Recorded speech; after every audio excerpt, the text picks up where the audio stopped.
Buen día, bienvenidos. Estamos en otra emisión de la serie Elecciones México. Gracias por acompañarnos. Durante los próximos 30 minutos estaremos hablando de las elecciones intermedias que se realizarán dentro de poco más de 4 meses y que serán las más grandes en la historia del país. Todos los estados y la Ciudad de México estarán inmersos en la actividad electoral y por eso surgen cada vez más nombres de políticos que aspiran a una gubernatura, a una alcaldía, a un municipio o a una diputación, ya sea federal o local. Algunos de todos ellos están en proceso de pedir licencia en sus cargos actuales, otros buscarán su reelección y otros más coquetean con partidos políticos que les den mayores posibilidades de triunfo. Antes de presentar a nuestro invitado de hoy, vamos a ver esta cápsula que resume la dimensión de estas votaciones, cuyos efectos ya se ven en buena parte del país y que en los próximos meses viviremos todos con mayor intensidad. El Instituto Nacional Electoral ha dejado claro que las elecciones del 2021 serán las más grandes en la historia de México. El proceso electoral transcurrirá en medio de la pandemia por COVID-19 y tanto los partidos políticos como sus candidatos deberán apegarse a los protocolos de atención sanitaria y protección a la salud establecidas por el INE en el transcurso de sus campañas, así como el día de la jornada electoral del 6 de junio de este año. El INE prevé un gasto de 8.202 millones de pesos para las elecciones intermedias del 2021.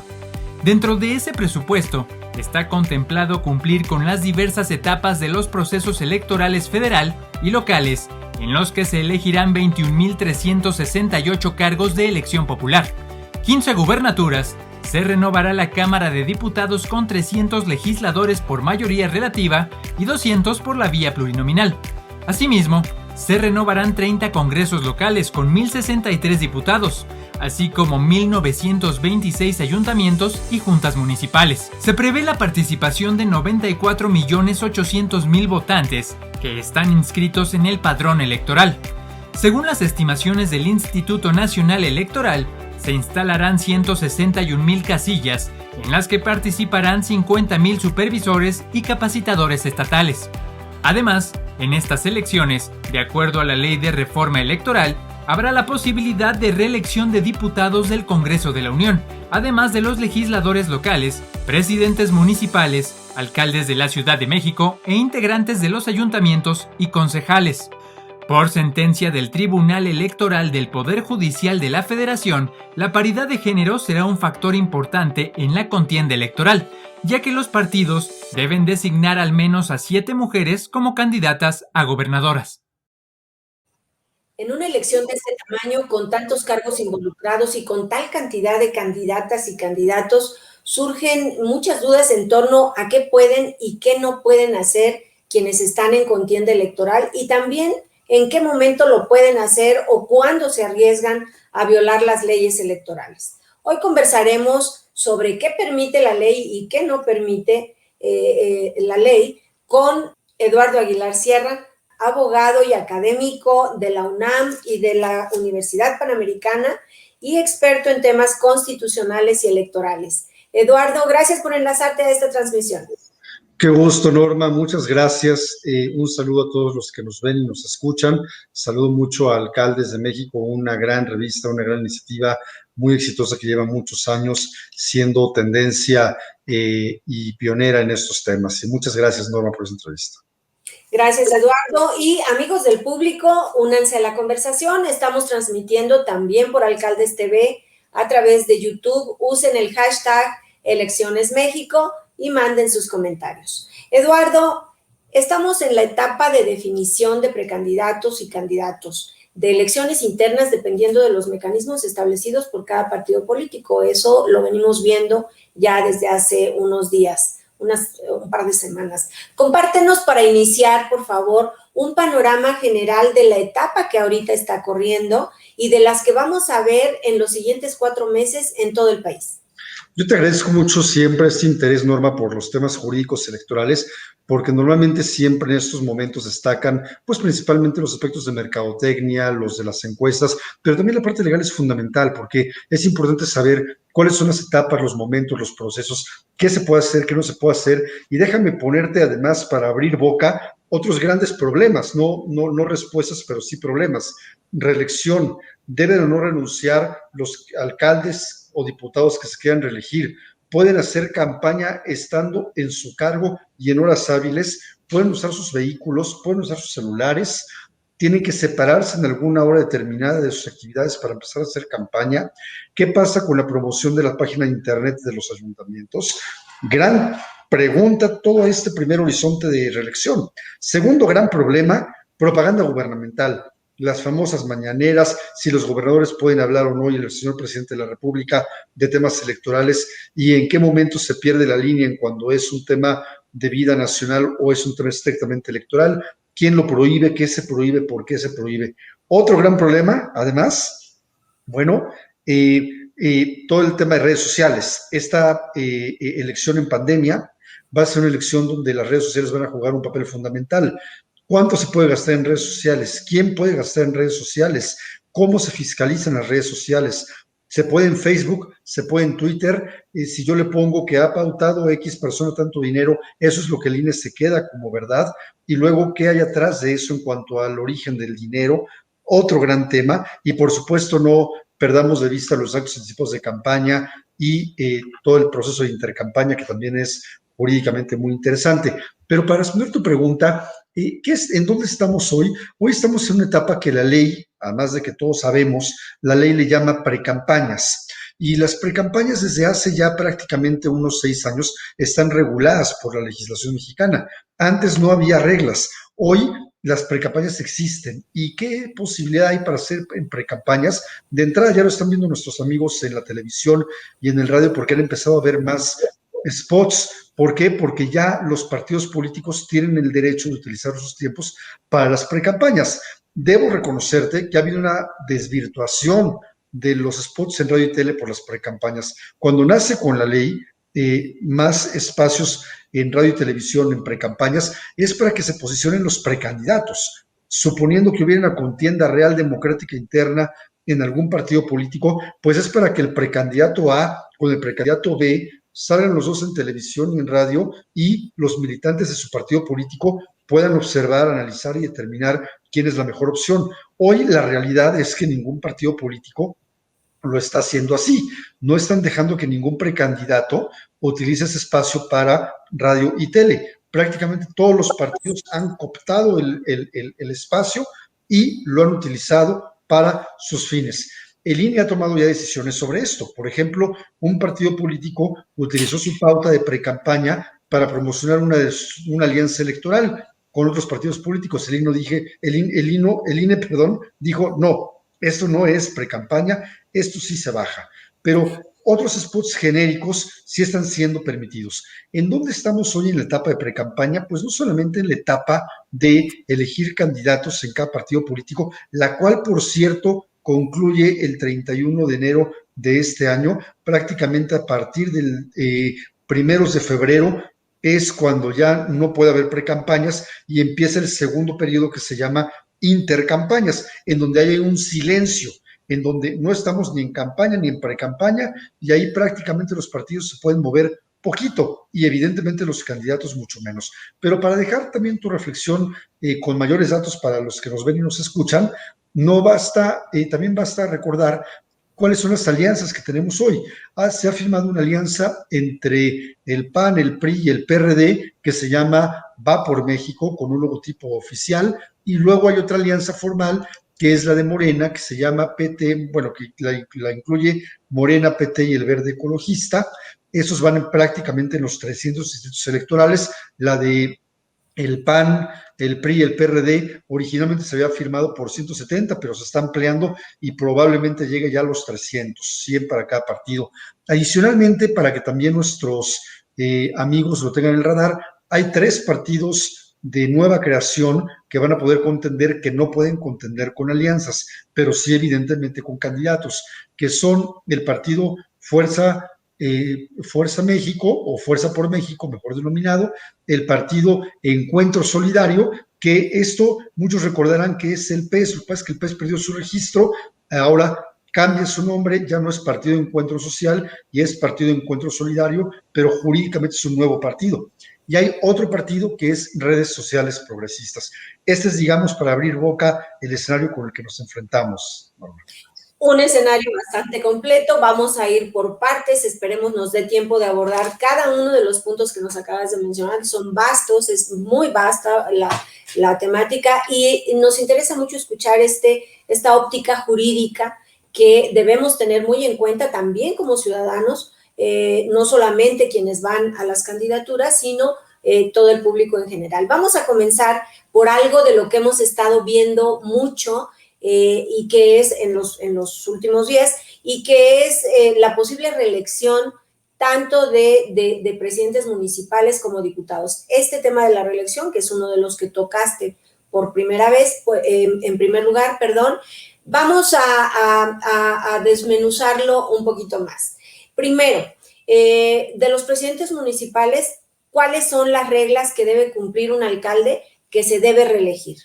¿Debe o no debe separarse del cargo? Es una inquietud que tú planteabas y que nos hacemos esa pregunta. ¿Cómo qué está ocurriendo en la realidad?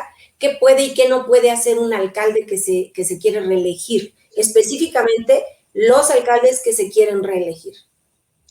Bueno, primero déjame ponerte en contexto. No es la primera vez, es la segunda ocasión que habría la posibilidad de una reelección. La primera fue una intermedia pasada en una local chiquita que hubo en varios estados. Ya hay algunos alcaldes reelectos. Por ejemplo, en Tamaulipas ya se pudieron reelegir algunos alcaldes. Esta es la segunda vez, pero claro, es la vez más cuantiosa. Primero, tengo que decirte cuál es el problema que nos enfrentamos con la reelección. El gran problema de la reelección es que el Congreso de la Unión ha omitido hacer una ley secundaria sobre el tema. No está reglamentado en ley la reelección, y ese es un verdadero problema para todos los actores políticos, porque no saben qué hacer y prácticamente los tribunales son los que han empezado a diseñar las políticas relacionadas con la reelección. Lo único que hay reglamentado de la reelección está en la Constitución, lo cual es gravísimo porque hay un sinnúmero de normas que tendrían que estar reguladas, como aquellas que acabamos de plantear y que acabas de diseñar o de referir muy bien, y que evidentemente pues es un verdadero problema para todos, para los actores y para los ciudadanos, pero también para el propio Estado mexicano, porque pues al final del día está difícil saber qué pueden y qué no pueden hacer. Primero, ¿qué es la reelección? La reelección solamente se permite en términos de la Constitución mexicana para diputados federales, diputados locales, senadores de la República y alcaldes y regidores y todos los demás cargos del ayuntamiento. ¿Qué estoy excluyendo? Evidentemente, presidente de la República. Eso lo excluye bajo el principio de sufragio efectivo no reelección. En un segundo momento, ¿cuántas veces se pueden reelegir? Bueno, los diputados federales se pueden reelegir hasta en 4 ocasiones. Los alcaldes solamente se pueden reelegir hasta por una sola ocasión, y siempre y cuando los ayuntamientos duren a lo mucho 3 años. Entonces, digamos, partiendo de esas reglas constitucionales, ahora sí contesto tus preguntas. Primero, ¿tiene que renunciar o no un alcalde que se va a reelegir? Muchos pensaban o querían, muchos académicos, muchos políticos, digamos, en el ambiente estaba la idea, pues, de que es bueno que se separen del cargo para evitar que un alcalde haga campaña durante su función. Pero también, por otro lado, tenemos todo el ejercicio norteamericano. En Estados Unidos, pues no solamente no se va el presidente de la República cuando hay reelección, sino que utiliza el Air Force One para hacer campaña, y viaja en el Air Force One, y es decir, ahí no hay mayor problema, y hace campaña a las 12 del día, se va a un evento, y en México, por nuestra idiosincrasia, nuestra forma de pensar, eso pues no se ve bien. El problema es que también consideramos muchos que es ilegal. ¿Cuál es el gran problema? Que no se legisló, que no se se provocó una legislación que dejara claridad sobre estos temas. Entonces, ¿Qué pasó? Algo muy interesante. La Corte dijo, en una impugnación de una ley local de Yucatán, por cierto, que no tienen que pedir licencia a los alcaldes ni que tienen que renunciar. Y entonces, a partir de esa determinación de la Corte, ya de hace algunos 3 o 4 años, es que, pues, ninguno se tiene que separar porque se mantiene esa tendencia. Claro, sin ley, pero ya la Corte dijo que no se tienen que separar. Viene otro problema, el vacío de, entonces, un alcalde que no se separa, ¿cuándo puede hacer campaña y cuándo no? Los fines de semana, solamente en las noches, solamente en el día. Bueno, tampoco hay claridad. Lo que sí es muy importante es entender que puede haber un acto de propaganda gubernamental si se utilizan recursos públicos para la elección. Y algunos han dicho que los recursos públicos incluso es el tiempo del funcionario. Si un funcionario usa su tiempo que tiene que destinar a la administración pública y lo usa para una campaña, pues también es parte de un recurso público. Si utiliza su vehículo, su celular, es parte de un recurso público. ¿Qué es la recomendación y que los tribunales la han tomado muy bien y que es la recomendación a los alcaldes y funcionarios que nos vean? Bueno, que dispongan en este momento en sus ayuntamientos horarios laborales. Esto implica que si un ayuntamiento acuerda que su horario laboral es de 9 de la mañana a 6 de la tarde o 7 de la noche, después de esa hora o antes de esa hora, de las 8 horas, se puede hacer campaña. Eso ayuda mucho para regular todo el tema. Cuando no se, perdón, déjame concluir con esto, Norma, cuando no se pone eso en el ayuntamiento, cuando no hay una disposición así de horarios laborales, te puedes enfrentar con el problema entonces y jugártela, pero sí siempre es un problema que digan que es un recurso público. Al final del día la recomendación sería un horario así, si es que deciden no separarse del cargo. Y también, claro, evidentemente, si hay que atender una labor del ayuntamiento después de las horas laborales, pues claro que eres funcionario y tienes que atenderla. Pero justamente esa parte es la que quería que nos ayudes a puntualizar, Eduardo. El tema es, queda un poco expuesto o en mucho expuesto a la buena voluntad y responsabilidad del propio gobernante hacer un uso eficiente de su horario para el servicio público que está ejerciendo, para el cual está en funciones, y el tiempo que va a destinar a su campaña electoral. Eso por un lado. Y en el tema de los recursos públicos, del uso de los recursos públicos, pues entonces estamos expuestos a que pudieran utilizarse sin que necesariamente fueran del dominio público, es decir, de los ciudadanos. Entonces, no hay como reglas tan estrictas, tan claras, sino más bien está como al libre ejercicio de la buena voluntad de los gobernantes. ¿Eso es lo que nos dices? Pues lo que pasa es que no hay reglas claras y más que a los gobernantes, a la buena voluntad de los tribunales, ¿no? Porque el problema es que tienes dos problemas o dos principios que amalgamar o que ponderar o que resolver en cómo encontrar la cuadratura del círculo. Primero tienes un problema que se llama propaganda gubernamental, gasto gubernamental, uso de recursos públicos para fines electorales. Déjame leerte un parrafito del artículo 134 de la Constitución. Fíjate, un parrafito, porque hay muchos, pero un parrafito. Los servidores públicos de la Federación, estados y municipios, así como del Distrito Federal y sus delegaciones, tienen en todo tiempo la obligación de aplicar con imparcialidad los recursos públicos que están bajo su responsabilidad sin influir en la equidad de la competencia entre los partidos políticos. Entonces, claro, al final del día, como no se reglamentó la reelección, ni tampoco está reglamentado el 134, que también es otro problema legislativo, que no está reglamentado el 134, pues entonces, ¿qué resta? Resta hacer una amalgama. ¿Y cómo cuidar esto? Este documento que se llama Constitución, por un lado, y cómo cuidar también el no caer en un gasto de campaña, pero hacer campaña, pues lo mejor es no poniendo en situaciones de riesgo y estableciendo un horario o pidiendo licencia los días que quieras hacer una campaña, un evento de campaña por esos días, y así poder tener un mejor ámbito de riesgo, porque si no, pues te enfrentas contra jueces que en su momento pues pueden intentar anular una elección, porque también, por cierto, es causal de nulidad de la elección y el uso de recursos públicos.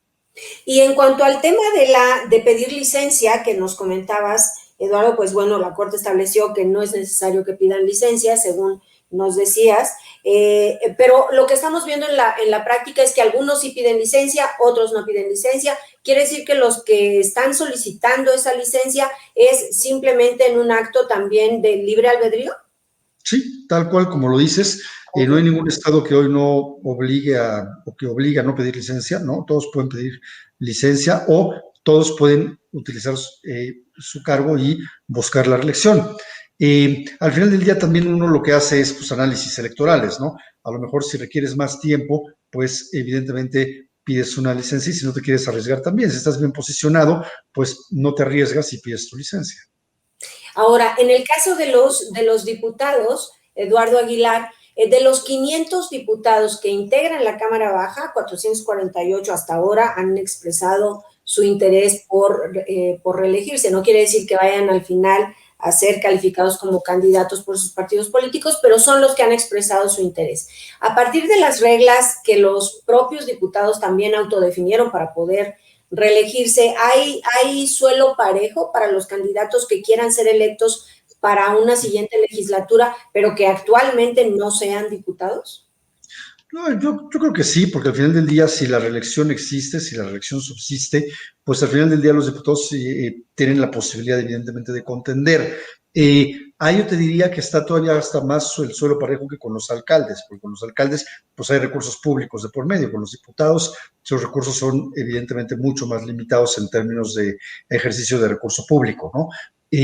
Pero sí, al final del día es un debate muy serio sobre hay regla pareja o no, más bien lo relevante es pues que el trabajo del diputado sea el que hable por sí mismo. Si un diputado hizo bien su trabajo, yo conozco, en la mente, tengo 6 diputados así que han trabajado muy bien sus distritos de diferentes partidos políticos, de todos los partidos, y que al final del día la gente los reconoce. Mira, en Estados Unidos eso es muy interesante también, porque en Estados Unidos, ahí sí, si un diputado se opuso, por ejemplo, al tema de armas, o al tema de la caza de animales, por ejemplo, o con un tema muy particular de una planta de fosfatos en un estado muy particular o en un condado muy particular, pues la gente lo ve muy bien y si esa causa la llevó a la tribuna, es lo que la gente hará para procurar reelegirlo. Y eso es bueno. Yo creo que la reelección de diputados, cuando hacen bien su trabajo, los avala y qué bueno que lo hagan. Eso obliga a tener más contacto con la ciudadanía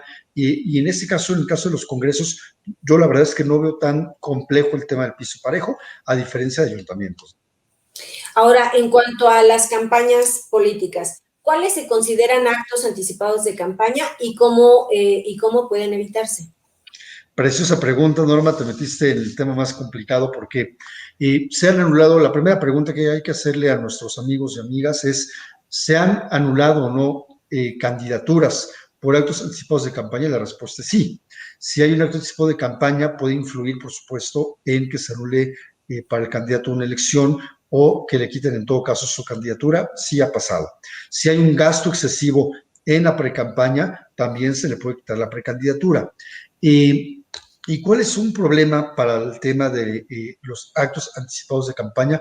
Justamente el momento que se viene a partir del 1 de febrero, que es la veda electoral o la intercampaña. Ese es un momento en donde tiene que haber un silencio entre los candidatos, en donde no puede haber prácticamente nada de aquí al 4 de abril que empiezan las campañas electorales federales y a nivel local pues va cambiando las fechas, pero en términos generales pongamos esa fecha. Y entonces la intercampaña, ¿qué significa? El silencio. Ahora, no todo es silencio. ¿Qué sí se puede hacer? Pues el partido puede seguir haciendo sus tareas ordinarias. Yo lo que siempre contesto cuando me hacen una pregunta como estas, ya en un ejercicio de estrategia, es tú puedes decir y hacer todo aquello que normalmente harías sin haber unas elecciones de por medio. O sea, ¿qué harías en diciembre del 2021? Eso hazlo en esta época. Lo que no puedes hacer es pedir el voto promocionarte para el proceso electoral, empezar a hacer un ejercicio de promoción de propaganda electoral, tampoco puedes hacer un ejercicio de promoción de propuestas. Hay que tener mucho cuidado con esto. No es lo mismo criticar a un gobierno que proponer.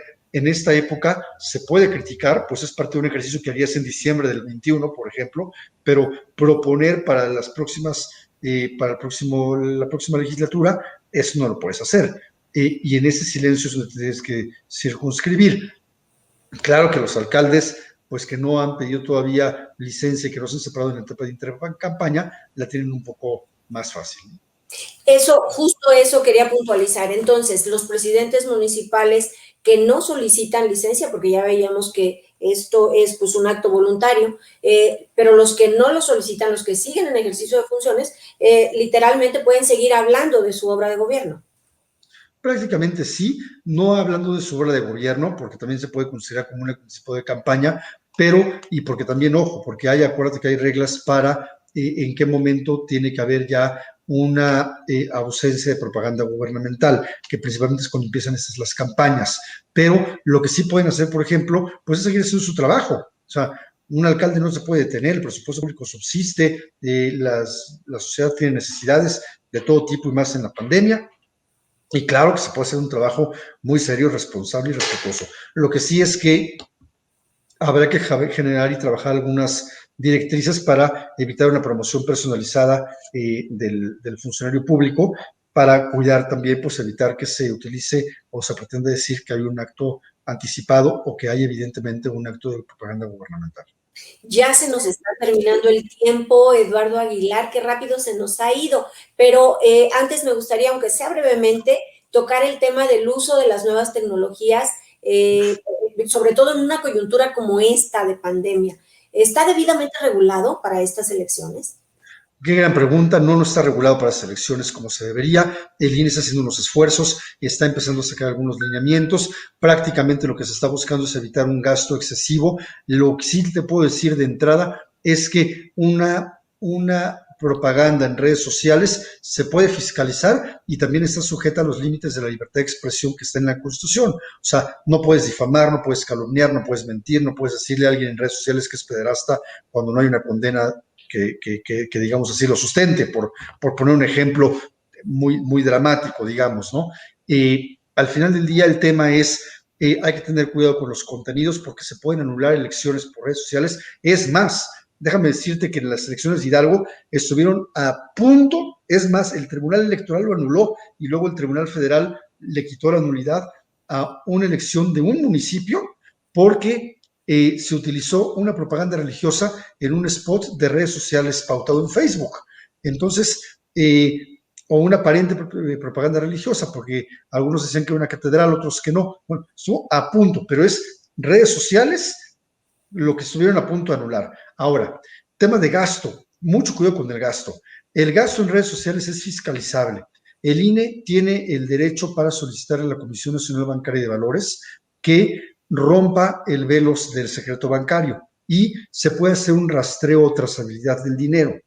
Cuando en Facebook se pauta algo, se pone quién pautó, pero el gran problema es que además de quién pautó, hay que ver la parte de atrás, quién pautó, quién pagó y con qué contrato se pagó. Y otra verdad de perogrullo es tener mucho cuidado en que los alcaldes que hoy están en el cargo tengan pues contratos con empresas distintas, uno para las redes del ayuntamiento y otro para las redes del candidato, porque al final del día recuerden que todo se ve atrás en contratos y se ve atrás desde el punto de vista de la fiscalización de los gastos y evidentemente es muy fiscalizable y puede haber una superioridad en casos de campaña. Se estuvo a punto de anular una elección así también, que fue la de Coahuila, por una mala estrategia en tema de redes sociales. Así que ojo con el gasto en redes sociales. Eso queda más o menos claro. Una última puntualización, Eduardo, antes de despedirnos, en el tema de los contenidos. Si tenemos que resumir, mencionaste un caso en particular, pero si tuviéramos que resumir, ¿qué se puede decir y qué no se puede decir un candidato en redes sociales? Lo mismo que puedes o no decir en la televisión, es decir, no puede haber propaganda negra que implique una calumnia o difamación en datos que no sean verídicos o veraces. Número 2, puede haber derecho de réplica. Número 3, puede no haber propaganda religiosa de por medio. Y número 4, todo lo que se diga, que de preferencia tengas la manera de poder sustentarlo con hechos y datos reales. También habrá que tener mucho cuidado con que el derecho a la libertad de expresión está acompañado hoy del derecho a la información, que puede haber un derecho de réplica, te puedes defender en caso que te ataquen, te tienen que dar el mismo espacio televisivo, noticioso. En tema de las encuestas también hay que tener mucho cuidado porque las encuestas que se publiquen o se publiciten, se necesita de manera obligatoria contar con el registro de la publicación en el INE para que no tengas problemas, pero en términos generales hay que cuidar contenido y, ojo, muy importante en esto, el gasto en redes sociales también mucho se observa por el tipo de publicidad o de materiales que utilizas. Si utilizas un dron para hacer una toma y no reportaste el dron, te lo van a contabilizar para gastos de campaña. ¿Qué decir y qué no decir? El debate es amplio, el debate es álgido. Los tribunales y la Corte han dicho que el debate en redes sociales es vigoroso, esa es la expresión que dan, y la fomentan y se puede, y se permite. Pero lo que sí es, digamos, no imputar un delito a una persona, eso es, digamos, una de las primeras verdades que yo te podría decir. Se nos acabó el tiempo, Eduardo Aguilar, se nos quedan muchos temas en el tintero.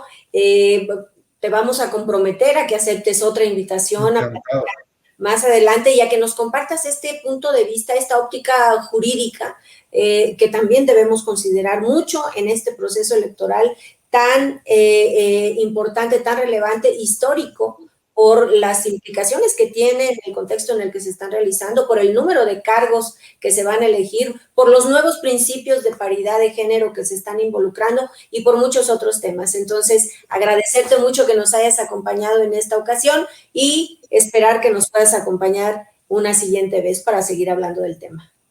Muchísimas gracias, Norma, Alcaldes de México, gracias por este espacio. Amigos del público, los invito a que sigan a través de alcaldesdemexico.com y de nuestras redes sociales la evolución de las elecciones intermedias que se realizarán el 6 de junio próximo. Acompáñenos cada lunes y viernes a conocer lo que ocurre en materia electoral en cada localidad del país. Y por supuesto, los invito también a que sigan las transmisiones de la serie Acciones de Gobierno ante el COVID-19 todos los miércoles a las 9:30 de la mañana, para conocer el impacto de la pandemia en sus localidades. Por hoy ha sido todo. Recuerde, si tiene que salir, cuídese y si puede, mejor quédese en casa. Hasta la próxima.